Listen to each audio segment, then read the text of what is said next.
The topics discussed and the information provided on this program is for general information. The hosts of this show are not medical professionals and are expressing their personal views and stories related to their individual lives. Their views are not intended to be used or taken as medical information. If you or a family member have suffered a traumatic brain injury, you should seek help from a practicing licensed physician.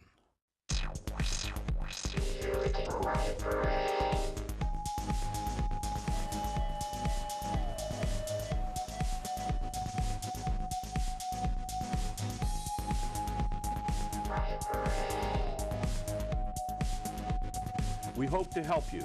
We want you to know that there's some life after the hurt.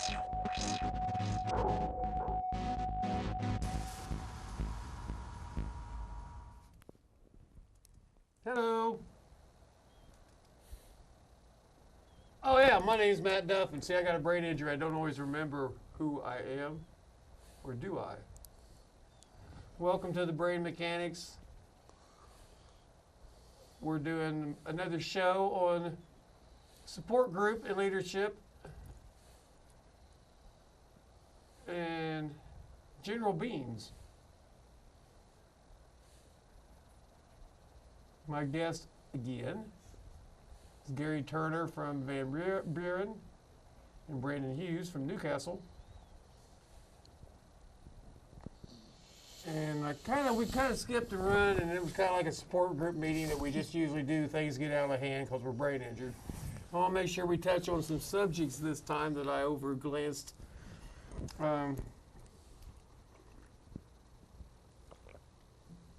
Brandon, tell us a little bit about yourself. You told me you're 33, new baby and all that, but your accident and how old and when and the whole I was story. 19 when I got into a car wreck. I wasn't driving. I was sitting in the passenger seat with the seatbelt on, and the seat broke backwards, and I flew out of the seatbelt and landed on the telephone pole with my head, and it broke the telephone pole. I don't think with my head, but with the car in my head and everything, I guess. But it, yeah. This is in the Henry County roads? No, it was in Fort Wayne on Spy Run Avenue. It was a curvy road, and it was raining, and the guy driving was a moron. He was doing 70 in town, and he hydroplaned for 2 city blocks because he doesn't have much sense. Youngsters in cars. Yeah. Well, you was 19? Yeah, I was 19. He was around the same age, I think. Yeah, it's just boys, ignorance, But I woke up 3 weeks later, and I didn't really know what was going on. I felt like I was in jail because I was in a bed with netting up all around it. I remember it. And I thought I was in jail, and I didn't know what was going on. I couldn't move, and it freaked me out really bad. But and then I left that. I was at Parkview Hospital in Fort Wayne, and they said when I left there that I would need a minimum of 7 years inpatient therapy to regain any mobility. That's one of the more recommended rehab hospitals from northern Indiana, from what I understand. And Parkview's great. Yes, they have great people there. And then I couldn't afford inpatient therapy, so I enrolled in outpatient therapy for 3 days a week, 3 days a week, a few hours a day, 2 or 3 hours. I think. So you was inpatient for how long? About a month. And then your insurance ran. Well, my insurance would only pay for outpatient. I didn't do any inpatient. My insurance wouldn't pay for inpatient, so I only did outpatient for about a month, and then I didn't do anything. But my insurance wouldn't pay for inpatient, and I did outpatient at RHI, or no, it was Hook Rehabilitation Network Hospital is where I did it in Indy, at Hook Rehabilitation, and they got good people there too. But I was in therapy for about a month, doing occupational, speech, recreational, physical, all of them, and did all the therapies for a while. And then I got better enough that I didn't go to those anymore, and I go to groups for support and to meet people and to hear how they've coped with different stuff and how they've handled different things, because there's a lot of people that's got a brain injury, and so that's 12 years most of in a them's had nutshell. it longer than me, and I've had mine for about 10 or 12 or some years. So that's 12 years of in a nutshell. Yeah. You know, looking for help, needing help, not being able Yeah. for years, finding not much. I mean, nothing going Well, I on, just guess. recently got disability, and not, and that was after a long fight, and I didn't get the back pay that it should have been, and everything was crazy with that. Which, But I should, but this is on the family. I'm going to directly say that when your survivor has a brain injury, whether he's going to live or not, go get it started. You know, he's hurt. TBI is on the list, and it's a small list of things that are automatically eligible for Social Security benefits. You're automatically retired with a traumatic brain injury. You don't get paid any more for a severe traumatic brain injury, but I'm still paid.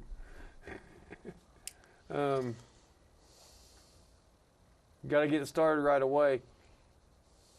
At your 6-month mark, you'll start getting your money. You won't have no large check coming in because you'll get your money every month right away. The longer you wait to get doctor's signatures going in this, that, and the other, the longer they're going to delay. I tried to apply The longer soon they're after gonna my delay reg, approving it. but I wasn't persistent in it. I applied and I got denied, and I got frustrated with the whole system of everything because it's a big Right. mess. Sure. And I went out and I got a job because I was able to, but I wasn't able to keep it. And I got fired, and then I went back and tried to apply for disability again, and I got denied again. Didn't appeal it. And then I got a job and got fired and just did that whole process for about 10 years.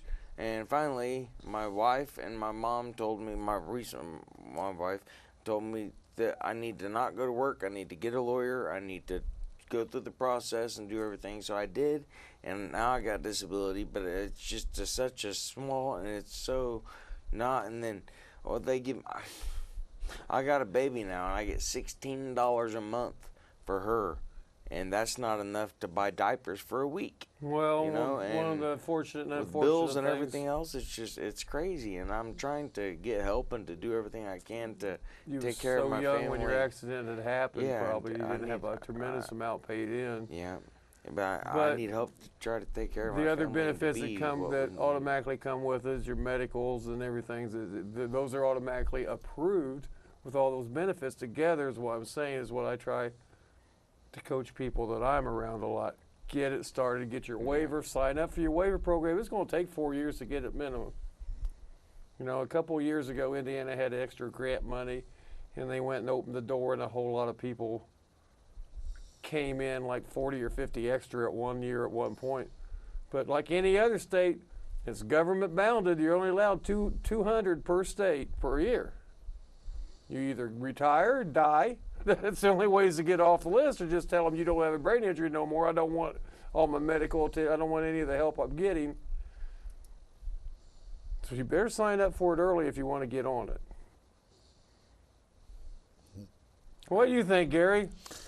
I want to get into your story first, though, because we'll get into all kinds. Gary's been in this game so long. He's like Adam Vinatieri. Well, I was 31 when my injury happened. I was married. I had a 2-year-old and a 4-year-old son. I was an occupational therapist. I was doing medical supply sales as well as doing occupational therapy as a secondary job. At that time, I was treating a gentleman who was like 4 years older than me. He was surviving a traumatic brain injury, and I worked with him. I saw him on a Friday, and that next Monday, I was in his boat. That was a wake-up call. Everything a therapist learns about treating a patient, unless you're physically in those shoes, you cannot relate. I was flown from Kokomo Hospital, Howard County Hospital, to Methodist Hospital. I'd flipped the car. Took 28 minutes to get me out. Got me to the hospital. This is in Grant County? Howard County. Howard County, where you, Rick? Yeah. They called all my family. My wife and aunt and uncle came up to the hospital, told to call all my family to come down to Methodist because they didn't think I was going to live. But only the good die young. So here I am. I was medically induced into a coma because I was fighting, reaction fight. Sure. I don't Fight remember. or flight. Yeah. It's real. They were holding me down, putting needles in me. You know, I'd fracture my leg, my ribs, my clavicle. My brain would twist it inside my skull like that frog in a blender. And that caused 2 bleeds, which affected me like a stroke. But it was the left side of my face and the right side of my body. Probably some blood and scarring tissue from Right. that caused a lot of the brain damage Yeah, in that area, yeah. I'm assuming. Yep. Although I'm not a doctor. All right. So I was in intensive care for 3 weeks. I had received a trach so they could clean out my lungs. I was in a overflow room for a week at the hospital. I was transferred then to Hook Rehab, Right. Community East. Now it's Community North. There's no longer a Hooks Rehab, but the Community Yeah. North built a brand new facility up there, right? And that wasn't in existence back in '88.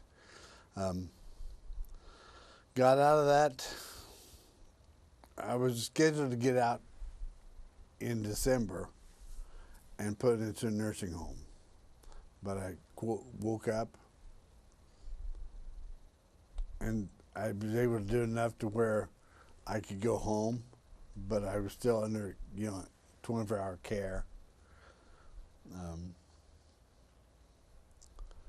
But everything the doctors told me I couldn't do, that's what my new goal was, to do it. Sure. So I always like to throw that one. I always wanted to do that one extra step too. that's but right. Yeah. Don't do too much. You'll get. I don't want to do this. I said one more step. Yep. That's what it is. And I went back to being an occupational therapist. Tell the truth, I faked it. Surely not. I don't know who Shirley is, but yes, I did. The real pretty woman that Okay. just walked by. You missed her, but anyway. All right. I faked it because your brain is only active 4 hours a day at the most. Once your brain injured, you have what they call a neural fatigue. And so in the afternoon, my brain was wiped out. Sure. So I spent a lot of evenings, a lot of weekends doing work that I couldn't do during the week. I don't think I put my patients in any danger, but I worked. Finally, in 2006, I'd gotten divorced. My kids were a senior in high school and a freshman in college. Surely you didn't have a brain injury and you have to get divorced. I'm Yeah. joking. I'm sorry. Yep. First of all, I'm a 3-time divorced, happily divorced man myself. Yeah. But brain injuries just bring on divorces. I know. I mean, they've got married within your Yeah, brain injury. yeah. Everything's going wonderful here. Good things Second happen. wife. First Yeah, one see- died. Things go wrong, Yeah. You have your anyway. I retired in 2006. I started out active in the Head Injury Foundation of Indiana. Got a job, moved in '93. The Head Injury Association that was preceding the Brain Injury Associations of Indiana. Yes, the Head Injury Foundation of Indiana, HIFI. That Hi-Fi. preceded the Brain Injury Association of Indiana. Uh-huh. And I was involved with HIFI. I got out because it took every ounce of energy I had to try to maintain a household or Sure, family sure. income and a job. People have no clue, I understand, but that's what Yeah. we're trying to get across as the Yeah. shows go on. Yeah. So anyway, you got a brother down in Florida that's an attorney? Brother-in-law in Florida. Brother-in-law. That in Kentucky, he specialized in workman's comp and disability. Kentucky. I knew it was one of them countries. Yeah, in Kentucky. So I actually moved down with my sister and her husband for about 6 weeks. And during that 6 weeks, my brother-in-law set me up with one of his paralegals in his office. She did all the paperwork. She wrote down all the answers. She knew how to word every response. She knew how to write down the answers to the question and did not elaborate on the answers, which I have a tendency to do. Right. She made sure all the T's were crossed and all the I's were dotted. I got my disability within 5 months. That's a good deal. That's why I say my brother and sister, my father had already had mine started when I was still in the RHI part of Yeah. basic recovery. Oh, I had tried for disability back in 1989. Well, First time I applied, I was in a wheelchair and I had a Betty Crocker bowl in my lap, drooling, and I got denied the first time. But we didn't appeal it or go through the right processes then, and we should have. Right, initially you should have to have. get all that's getting back to dotting I's and crossing T's. Have it all right there. If the doctors, they're going to say traumatic brain injury and that's all it needs, as a synopsis on the discharge report. I had to learn the dance steps. I had to go to my 2 doctors, had them write up information. The Social Security office said, okay, but we don't know how close you are to those doctors. If you bribed them, we're going to send you to one of my doctors.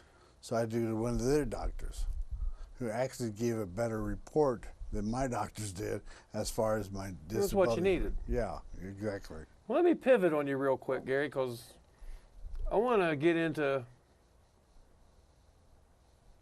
the support group system in Indiana.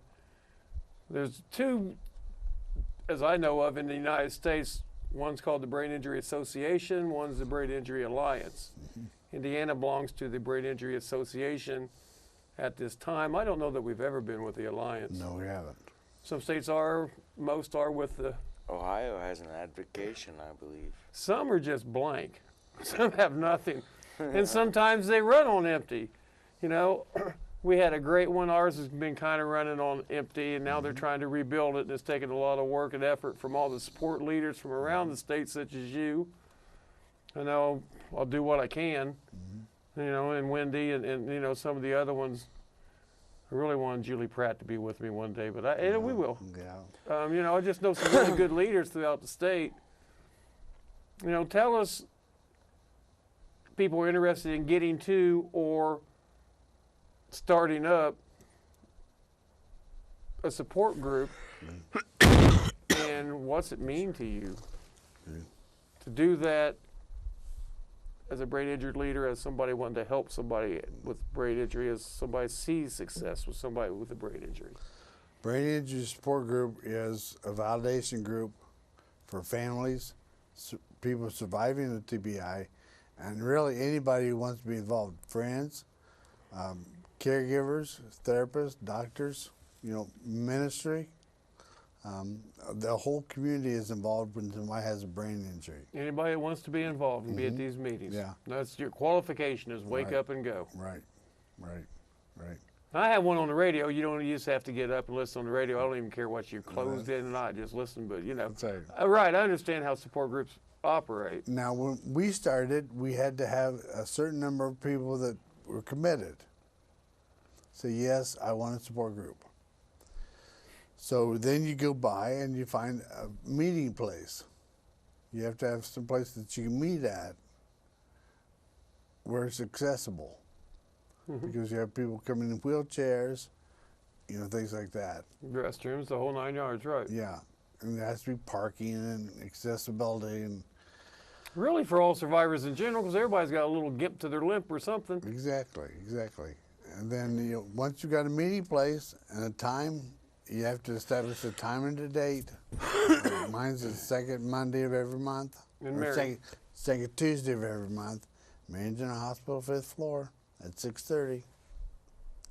You know, Fort Wayne, first Monday of every month, 6:30 at Parkview Hospital North.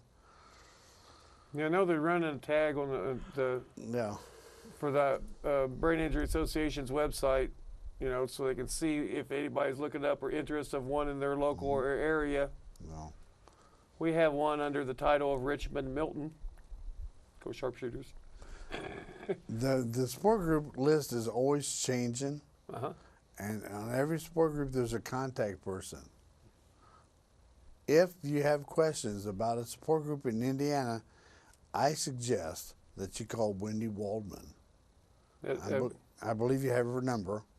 Call her at the office, and if she doesn't get back with you, somebody will. She's a beautiful young lady, a survivor of her own tremendous tragedies, and Right. and hangs in there. She Right. does good work. She That's does right. good work. And you'll How can you find not like Wendy? that I'm not her husband. I don't know. There might a be lot ways. of people, you have to have a passion. A lot of people that run these support groups are people surviving TBI, like you and I, parents, or a friend, you know. Yeah, and there's a thin book. I helped rewrite it. We got ours from Virginia, and we started our support group here in Richmond. That's Anna came over, and we spent time on rewriting on how to build one. I noticed that it's one they give us at a recent convention that you and I were together at. Yeah. Not quite the same, but you know, it's Yeah. how you build one. And it's easy to identify. Brain Injury Association of Indiana, Milton. Oh. Yeah. But those are at the website. If not, call any of us. We all know each other, one way or the other, whether we've had dinner or talked or hung out or just been in the same meetings. Yeah. All of us leaders pretty much know each other throughout the state, which I think is a tremendous, because we've stuck together through the fold. And we're so different. Some people do strictly educational. Some people have medical professionals come in, rehab professionals come in. Some people, my group, we stick with mainly current situations. Everybody in my support group, they say a little bit about their week or their month. Sure. What are you dealing with? Find out. This woman here, her husband is in a nursing home. She's been in this game for 3 years.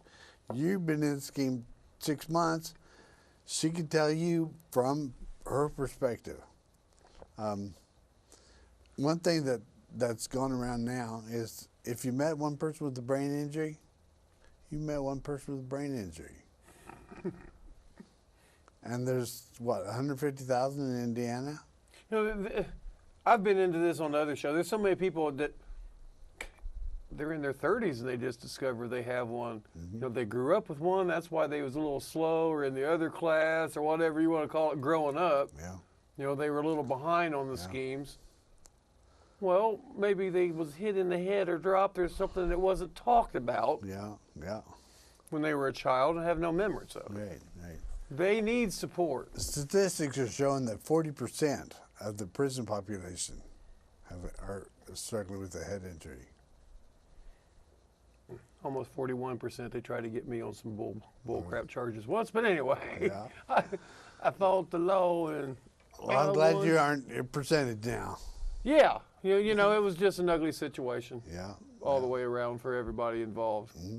But anyway, that's over and things have been cured, and fortunately, we don't treat brain injured survivors like that in Wayne County anymore. That's good. Yeah, we had commissioner and the sheriff, and they looked into the situation, and it all came out the way it should have came out. Yeah. A lot of it has to do with education, community education. Well, it has to do with the survivor's attitude, period, all the way around. Exactly. You know, you got to be with it or not with it, and you got to not jump up and down and change around, and you just got to go with the flow. And I think what Brandon alluded to earlier, getting his disability, is You finally got down to where you became a squeaky wheel. A squeaky wheel gets oil. And you didn't squeak for a long time until you became a father and you started squeaking. And they started giving you oil. Okay. What? Make sense? In your mind, I'm sure it does. Okay. All right. Good point. In my mind, You know, focus is such a hard, not getting on. I mean, focus and concentration is so hard with brain injury. Thank you. yeah. But I appreciate you guys coming down and being with us for these shows. Well, I appreciate you doing what you're doing, Matt. I don't know what I'm doing. I'm just like you. I'm just. But I do know what I'm doing. I want to help everybody in Wayne County, everybody I can meet around the world. But, you know, I do help people around the world, and I'd love to help my people right here locally. You know, was I hidden locally? Probably. I'm back. That's why we're doing shows. That's why I've done radio for 5 years, is to help survivors help each other. And you guys help me so much just being around. Thank you. Thank you. Thank you.